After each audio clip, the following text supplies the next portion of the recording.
Bonjour Mickaël, Bonjour, bienvenue sur le plateau de Cybertalk. merci. Alors tu as rejoint en 2010 Inman Partners en tant que consultant cybersécurité et aujourd'hui tu es vice-président de l'entité cybersécurité. Alors comment tu as fait pour gravir les échelons?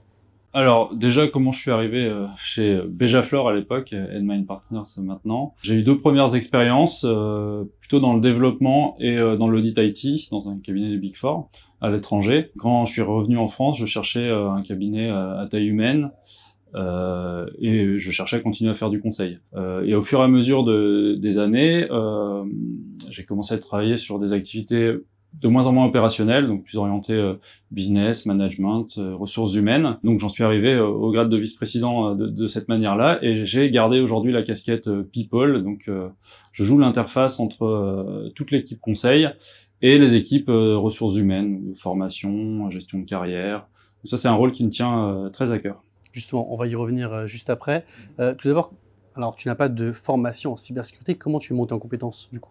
C'est vrai que la cybersécurité, c'est finalement un peu nouveau dans les écoles. Moi, à l'époque, j'avais fait quand même une école d'ingénieur en IT, et il y a quelques bases en cybersécurité. Comme je suis passé par un parcours d'auditeur, à un moment donné, c'est là aussi où j'ai commencé à monter en compétences. Et puis après, au sein de Bejaflor, il y a un parcours de formation qui est mis en place, alors, qui était un petit peu différent à l'époque. On l'a largement retravaillé dernièrement, mais ça m'a permis de monter en compétences, puis sur le terrain également. D'accord, et aujourd'hui, est-ce que tu peux nous parler des activités cyber chez Inman Partners? On couvre l'ensemble des offres du marché classique, celles que les besoins de nos clients tout simplement, depuis des activités assez fonctionnelles, donc de la mise en conformité sur certaines réglementations, par exemple GDPR, c'est connu de tout le monde, également sur des activités de gouvernance de la SSI ou de pilotage de gros programmes sécurité. Et puis on a aussi des activités très techniques, ça peut aller jusqu'aux tests d'intrusion. Donc au-delà de ce qui peut être le plus fonctionnel et ce qui peut être le plus technique, il y a toutes les offres classiques, par exemple l'IAM. On travaille aussi beaucoup sur le secteur industriel, donc c'est une manière différente, une approche différente, on va dire, d'exercer notre activité. Et puis tout ce qui est mise en conformité d'une manière générale sur toutes les réglementations qui gravitent autour de la cybersécurité. Ça peut être de la LPM par exemple. Voilà, donc on a un gros panel d'interventions, aussi beaucoup de défensifs, tout ce qui est SOC, SIEM, gestion d'incidents. On travaille énormément sur ces activités-là. Vous avez récemment rejoint le campus cyber, qu'est-ce que cela représente pour vous? Alors oui, effectivement. Alors déjà, il faut savoir qu'on est membre fondateur du Cybercampus. Une activité récente qui montre qu'on est présent sur toutes les thématiques en France de la cybersécurité. Donc c'est très important pour nous d'y être, pour interagir avec les différents acteurs de tous les secteurs. La France a décidé de monter ce Cybercampus pour unifier les forces de la cyber et les centraliser sur Paris. Donc il y a énormément d'activités autour de la défense, par exemple. Nous, ça nous permet d'être très présents, d'être en collaboration avec tous ces acteurs, de pouvoir répondre aussi à certains besoins. Voilà, on voit par notre présence au Cybercampus une opportunité de croissance, d'évolution, et ça intéresse beaucoup nos collaborateurs. C'est aussi un petit peu vendeur envers les candidats.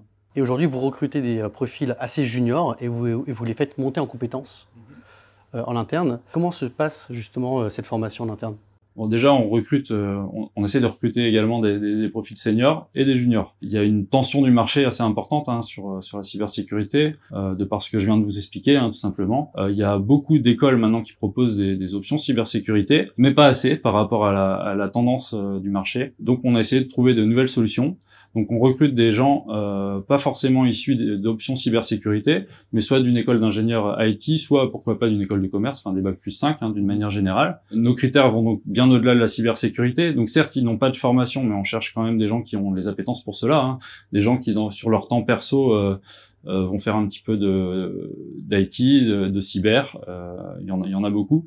Donc une fois qu'on les a repérés, il faut aussi qu'ils aient des aptitudes en termes de relationnel, forcément dans le métier du conseil. Voilà, tous les jours on va parler avec différentes personnes, des collègues, des clients qui peuvent être très fonctionnels, des métiers, mais aussi des personnes qui sont de l'IT.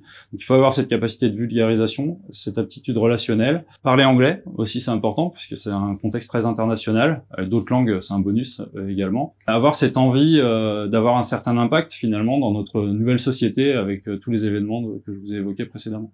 On comprend donc que les compétences techniques ne suffisent pas seul. Il faut effectivement avoir aussi une personnalité qui matche avec les valeurs de l'entreprise. Effectivement, la personnalité, finalement, c'est quelque chose qui est un petit peu inné, qui est plus difficile à travailler, alors que les compétences techniques, on peut les acquérir sur le terrain, et surtout, on propose un programme de formation très important qui permet de se remettre à jour par rapport à ces aspects-là. Donc le plus important, effectivement, c'est voilà, la personnalité, sachant que nous, on recrute essentiellement sur profil, c'est-à-dire que voilà, on n'aligne pas les recrutements par rapport à nos besoins du moment. De toute manière, les besoins sont tels que on a besoin perpétuel.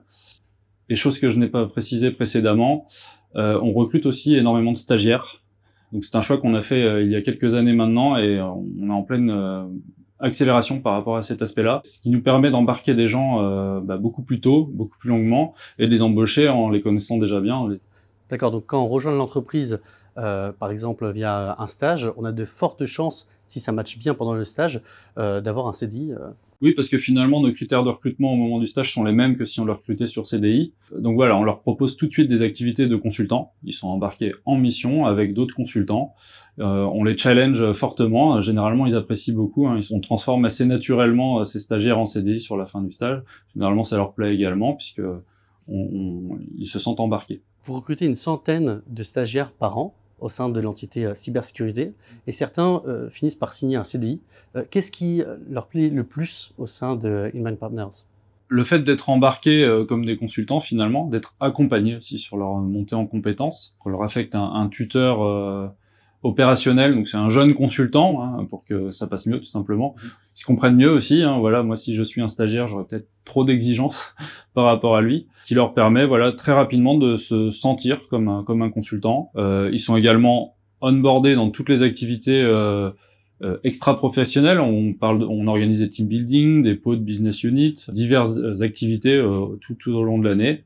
Ce qu'ils apprécient également, c'est la taille humaine, puisque ils ont un tuteur, mais généralement, ils sont identifiés par l'ensemble des commerciaux, l'ensemble des managers. Ils se sentent présents, intégrés dans des initiatives au sein de la business unit dès leur arrivée. Et donc, finalement, signer le CDI ne représente qu'une continuité par rapport à ça. C'est exactement ce que j'allais dire. En réalité, il n'y a de stagiaire que le titre, au final, parce qu'il est complètement intégré aux missions. Tout à fait, c'est vraiment ce qu'on essaye de faire. Et concrètement, qu'est-ce qui va faire la différence pour un candidat entre Inman Partners et une autre entreprise? Alors, ce qui leur plaît, généralement, c'est l'accompagnement qu'on leur propose. Pour les stagiaires, il y a les tuteurs, il y a une équivalence au niveau CDI, on appelle ça, nous, un consultant leader. Donc, ils ont un suivi personnalisé par ces personnes-là, également par l'équipe gestion de carrière, pour aborder des thématiques un peu différentes, plus professionnelles sur ce domaine-là. Et puis, il y a de multiples formations qu'on a mis en place pour les différents profils. Donc, au moment de l'intégration, par exemple, on propose un bootcamp, c'est-à-dire que les gens dont on a parlé précédemment, qui n'ont pas forcément de formation IT ou cybersécurité, ils vont avoir une formation coup de poing qui peut aller jusqu'à 5 semaines. Alors, on s'adapte en fonction des profils, très théorique, mais aussi très pratique, qui leur permet rapidement de monter en compétences et nous de pouvoir les proposer à nos clients. Tout au long de leur parcours chez Inman Partners, on leur propose différents plans de montée en compétences. Sur de l'interne déjà, on propose énormément de formations sur toutes les thématiques sur lesquelles on travaille au sein de la business unit.